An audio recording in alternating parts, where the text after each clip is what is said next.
ॐ भूर्भुवः स्वः तत्सवितुर्वरेण्यं भर्गो देवस्य धीमहि धियो यो नः प्रचोदयात्। ॐ सहना भवतु सहनौ भुनक्तु सह वीर्यं करवावहै तेजस्विनावधीतमस्तु मा विद्विषावहैः। ॐ शान्ति शान्ति शान्तिः। श्रुतिस्मृतिपुराणानाम् आलयं करुणालयं नमामि भगवद्पाद शङ्करं लोकशङ्करं शङ्करं शङ्कराचार्यं केशवं बादरायणं सूत्रभाष्यकृतौ वन्दे भगवन्तौ पुनः पुनः। ॐ त्वमेव माता च पिता त्वमेव त्वमेव बन्धुश्च सखा त्वमेव त्वमेव विद्या द्रविणं त्वमेव त्वमेव सर्वं मम देव देव। ओम गुरुदेव भगवान शिव शंकर भोलेनाथ कैलाशपति महाराज की जय। भगवान व्यास जी महाराज की जय। शंकराचार्य भगवान की जय। स्वामी चिन्मयानंद भगवान की जय। स्वामी दयानंद भगवान की जय। स्वामी प्रबुधानंद भगवान की जय। स्वामी शुद्धानंद भगवान की जय। साध्वी आनंद ज्योति जी की जय। माता पिता की जय। सभी गुरु देवताओं की जय। श्री कृष्ण गोविंद हरे मुरारी हे नाथ नारायण वासुदेवा। ओम नमो भगवते वासुदेवाय। Srimad Bhagavad Gita, chapter 4, and we have to see verse number 21. We have seen verse number 20. All that is given up is one's attachment to the results of action. Giving up the deep attachment to the results of action, always contented, being not dependent on anything, he or she does not do anything even though fully engaged in action. Those who don't have any attachment to the actions, those who have given up with the attachments of what? Karma phalas, actually the desires. You do karma to fulfill your desire. You give up those desires. The person who has given up his desires willfully, knowingly, does not do anything despite of doing action, despite of doing same action. This is called karma yoga also. And this action, when knowledge is there, this action becomes inaction and it becomes a jnanam. Inaction in jnanam only.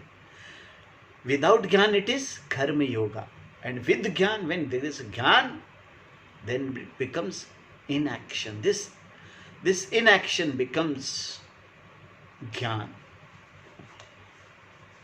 Despite of doing karma, despite of doing action, when there is no attachment to the karma phala, there is no desire of karma phala,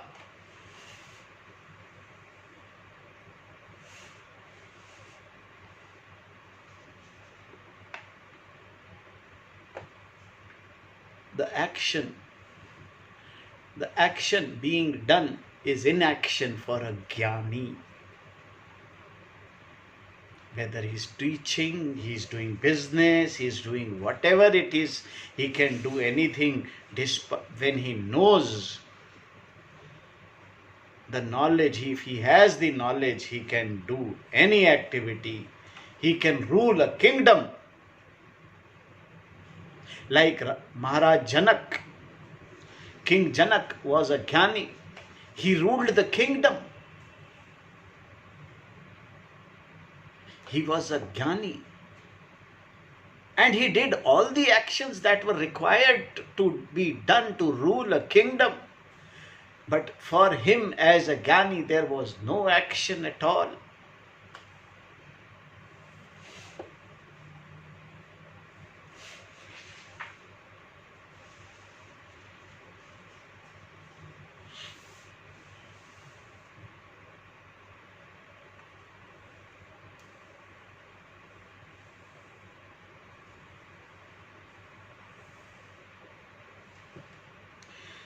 For a person, it takes thousands or let's say many, many, many years to understand,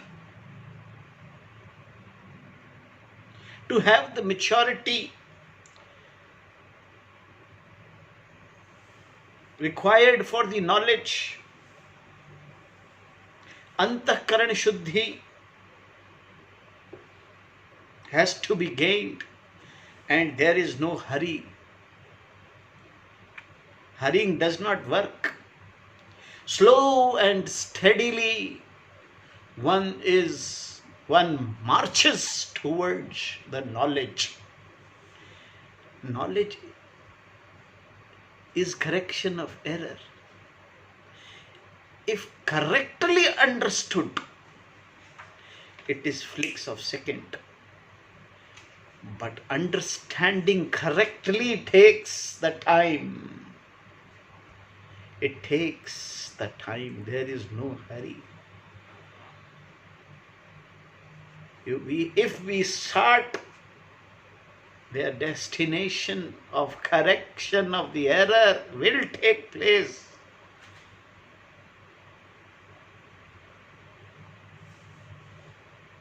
In last class we discussed that hurrying does not work. You cannot, if you have sowed a banana, you cannot ask a green banana, I want to eat, please ripe quickly. No, it is not possible. It takes time. All the processes of ripening and growth are the same, including the maturity of the mind. Yoga is meant for this purpose. Antakaran Shuddhi. It takes time for Antakaran Shuddhi. That's why you have to keep on doing bhakti. Bhakti is a beautiful way of Antakaran Shuddhi, to create Shraddha. Shraddha is the most important factor for gaining knowledge. Once Shraddha is acquired, arguments goes.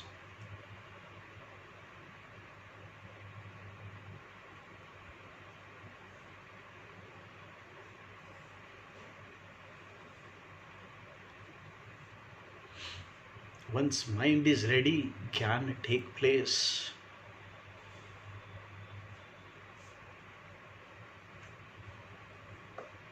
In the whole Shastra, Karma Khanda is a part, has a major part to do all the rituals. Slowly, steadily, you have to do all the rituals.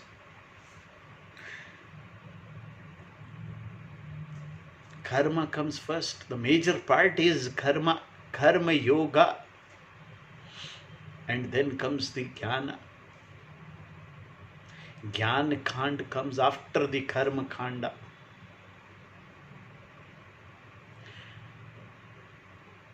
In the whole process of Karma Khanda, we have to do Antakaran Shuddhi by doing all the karmas as karma yogas.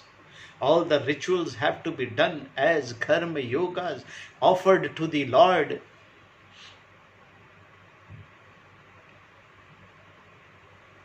And while doing the karma, the Gyan starts pouring.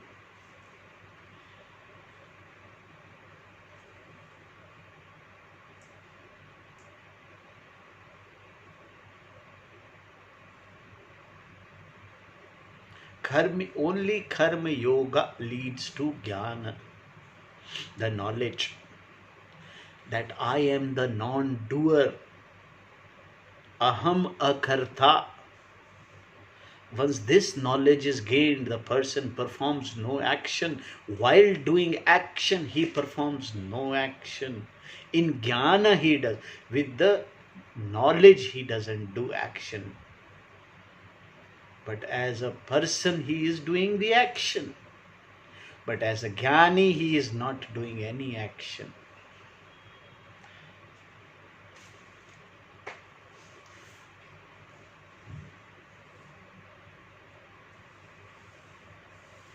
Neither of the two, karma and jnana, are ordinary.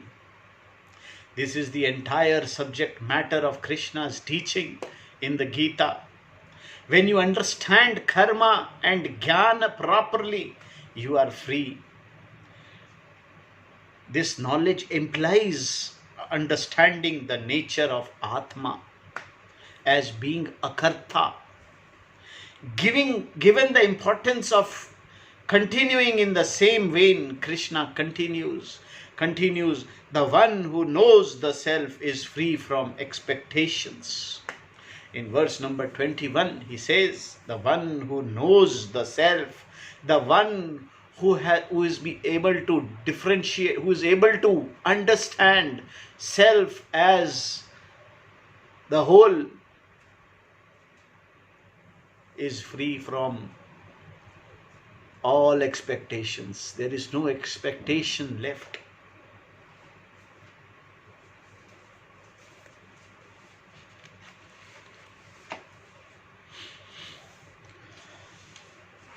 We'll try to read this verse.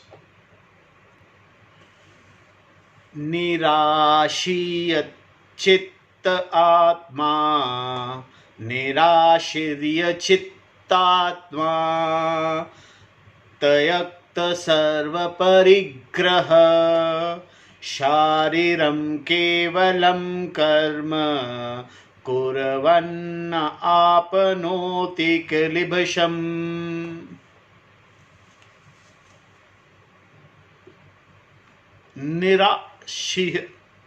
Nirashi, free from expectations. Yat chit atma, one whose body, mind and senses have been mastered. Tyakta sarva parigraha, one who has given up all possessions. Kevalam, mere.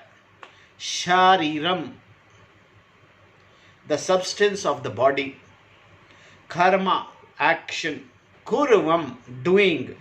Kalibhisham, sin.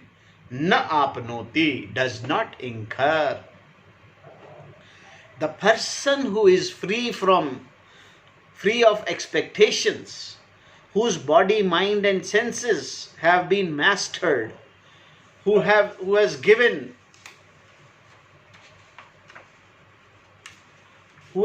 up all possessions, doing only action that sustains the body, does not incur sin.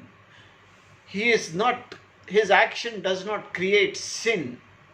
While describing a wise person, a jnani, Krishna presents different kind of a people in terms of karma. We saw the jnani who engages in numerous activities, knowing he or she is not doing anything. Karmani abhi pravrittopi naiva kinchit karoti saha. In this verse, while still describing the jnani, Krishna introduces a different type of person who knows that Atma is a karta, who has understood Atma as a karta. As in the previous verse, here also the first line describes the jnana and the second line describes the lifestyle of the person. in this verse, the one who knows the self is said to be nirashihi, one who is free from expectations. Asihi also means hope, and here the negative prefix arasi does not mean that person is hopeless. It means he or she is free from hope, free from expectation. There is a difference between a person who is hopeless, who doesn't have any hope, and the person who is free from hope. The person who is free from hope is a jnani. He understands. He doesn't have any expectation. The person, he is free from expectation. Thus, jnani is one from whom all expectations have dropped away. And how does it happen? The hopeless person has expectations. He is hopeless, but he has expectations. Expectations that are hopeless for him or her. In that time is no way of fulfilling. In that there is no time fulfilling them. Because the person has given up hope of fulfilling his or her expectation, he or she is desperate. It means that the person has not grown out of them. Such a person is frustrated and is different from a jnani. One from whom all expectations have dropped away because of discovering the self to be free from everything. He is a jnani. A person who lives maturely before gaining knowledge is almost free. Because of yoga, the person is not under the spell of likes and dislikes and is therefore already relatively free. The person who does the karmas as offering to the God does karma yoga, and because he is doing karma yoga, he doesn't have likes and dislikes. His all expectations have gone, and therefore he is relatively free. Once such a person discovers the self, he or she is totally free and does not have to fulfill desire in order to be full and happy. Thus the person is described as nirashih, free from expectations. This freedom is in part due to prior accomplishment in terms of mastery over the body, mind, sense complex. Thus the jnani is also described in this verse as yata chittatma, one who has mastery over the physical body, mind and senses. Chitta stands for entire mind including memory, knowledge and all forms of thinking. Atma is in particular compound.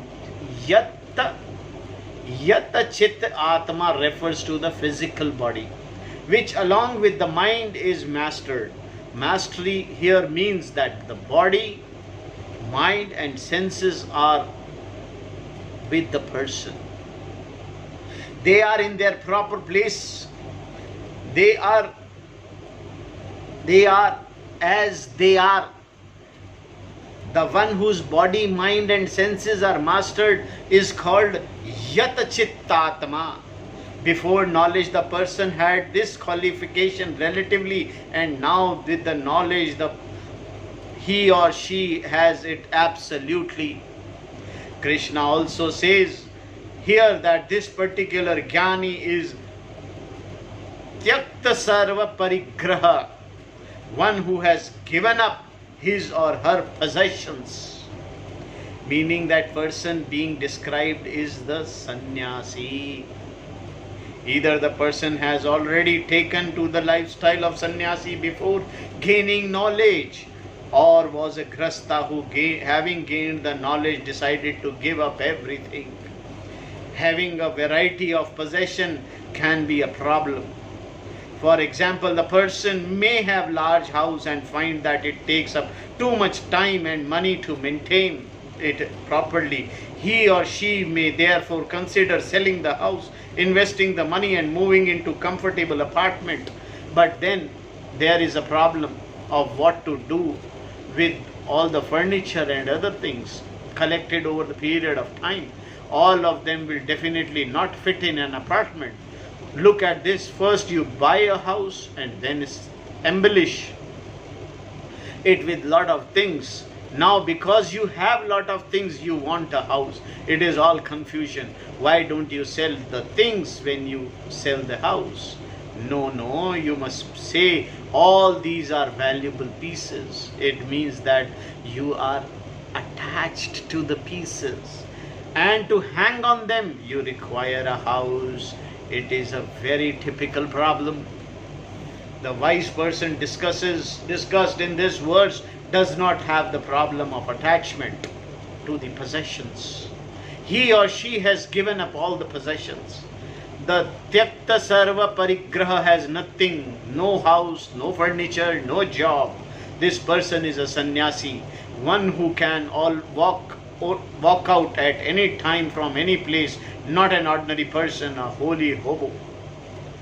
One has nothing else to do except to sustain the body. Shariram kevalam karma. Such person eat, bathes and does whatever else is necessary to maintain a reasonable degree of health in the body. For the wise, there is no identification with the body. The orientation of the jnani towards the body is important to note here. Whatever the person has to do to maintain a fairly healthy condition, he or she does. It is quite a different orientation from that which overemphasis the body and use yoga to give the body certain form of inordinate amount of energy. This is focusing only on the body and its health and can become an obsession. It must be kept in the mind that even a healthy body dies one day. Also, an apparently unhealthy body has been known to drag on until it is 92. Either way, healthy or unhealthy, the body will suddenly pop off. It is something we see happening in the world all the time. Therefore, maintaining one's health should not become a hang-up or the main focus of attention. In terms of maintaining the body alone, health is something to be kept in view. Nothing more. It is one's attention is on the body and what it eats or does not eat. For example, it will not be on the Atma. Overemphasizing on such things is just waste of time. We need a healthy body. Healthy body to understand the knowledge, to go through Shastras. Healthy body is required. Healthy body doesn't mean emphasizing more on the body. It is to emphasize more on the knowledge, Shastras. Body is required to maintain it. For the wise person, there is no identification with the body. Such an orientation is not there, as Sanskara makes it very clear here in this commentary. Such an orientation is not there, as Shankara makes it very clear here in his commentary. The jnani is not particular of how the body should be. He or she maintains a sense of proportion with reference to diet, exercise and lifestyle. If the body pops off sooner or later, what does it matter? If you have not gained the knowledge in 40 years and body goes, you can come back perhaps with a better one. You either have the knowledge or you don't. To think that you have something to complete before the body goes is silly. There is no question of completion here. You are already complete and need only to understand this fact. If the body goes before this understanding take place, then you simply pick up the thread and continue. Therefore, why should you care unnecessarily about this particular body? This should be the attitude. This here Swamiji is trying to explain that going after body, too much going after body is also not required. What happens to the jnani when being free from expectation and having relinquished all possession, he or she performs only those actions that maintains the physical body. The person gains no punya, no papa. In other words, he or she does not gain any karma phala. There is no karma phala for jnani. Good action also binds the person. From the standpoint of moksha, punya is also a cause of bondage. Sansara. Punya gets you goodies, and then you are bound with the goodies.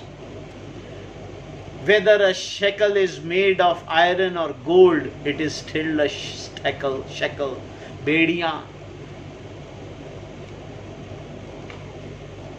A prince who has committed a felony may be bounded with a golden shekel, and an ordinary person with an iron shekel.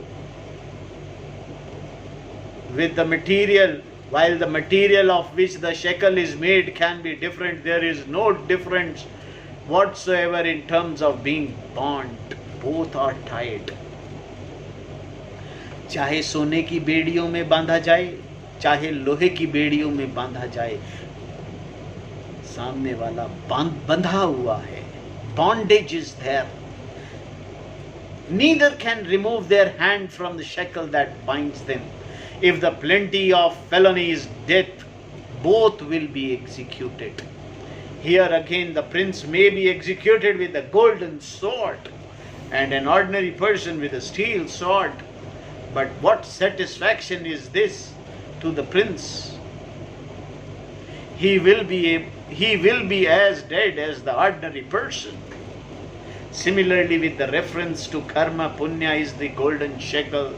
But as long as punya is helpful in gaining what I want, I need punya. If I want punya to take me to this knowledge, to give me the circumstances that are conducive for my gaining this knowledge, then until I gain this knowledge, punya will be helpful to me. Afterward, I no longer need punya. Therefore, from the ultimate standpoint, punya and papa are considered bondage. Both are bondage. Papa is bondage, punya is bondage. Once the knowledge has been gained, the person has no longer gains either punya or papa, because there is no doership. The person has achieved all that can be achieved by a karma. Knowing that he or she is not the doer is what makes the wise person a kritsan karma krit. Kritsan karma krit, one who has done everything that has to be done. All that karma can achieve is karma phala, nothing else. And this karma phala is for my own sake, not for the sake of karma or for the sake of result. Nor is the karma phala for the sake of desire. It is for one who has the desire for karma phala. And if all the karma phalas are for my sake, should they not add something to me? This conclusion is valid only if such addition is possible, and if it is possible, if I am inadequate.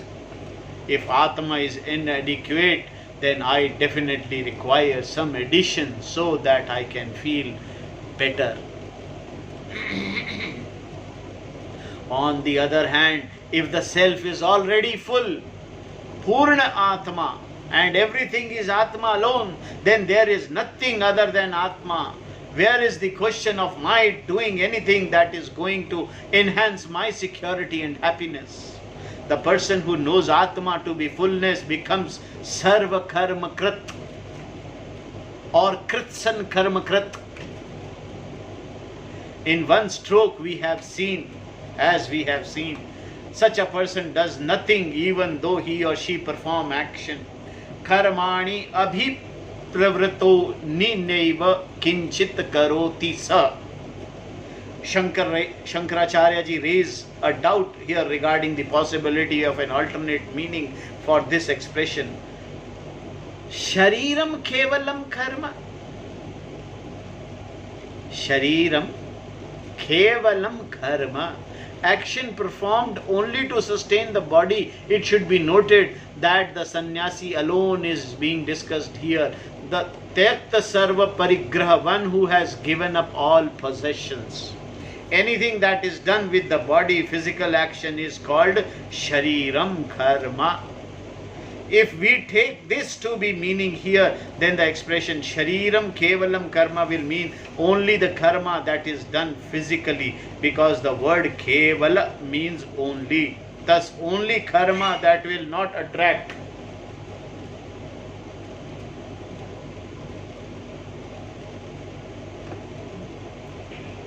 Punya or papa will be that which is done with the physical body. If this is indeed the meaning, then whatsoever is done by word or by the mind will attract these results. Since the Shastra talks about physical, verbal and mental karmas, this interpretation cannot work, and on these grounds Shankaracharya ji dismisses it.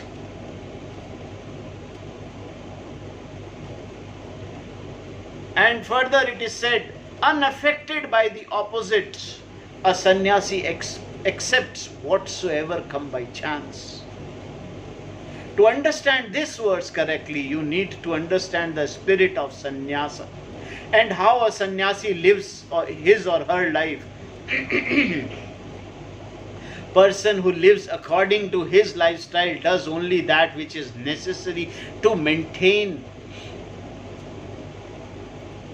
the physical body without any identification with it. The sannyasi does not grow his or her own food or work to earn money to buy it. Instead, he or she lives on alms, bhiksha, which is not same as begging. Begging and bhiksha are two different things.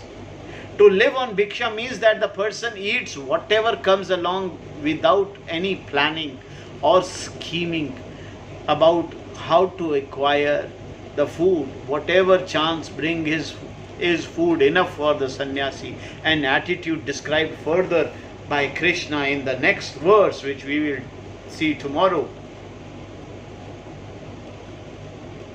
Bhiksha is always different from begging, bhik. Only Jnani is entitled for bhiksha.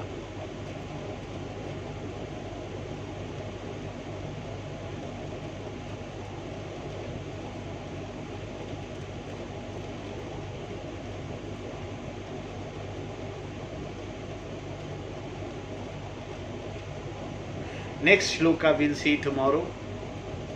Om Tat Sat.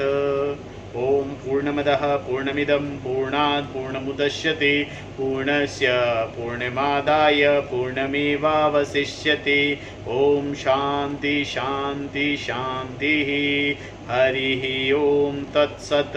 Om Gurubhyo Namaha. Om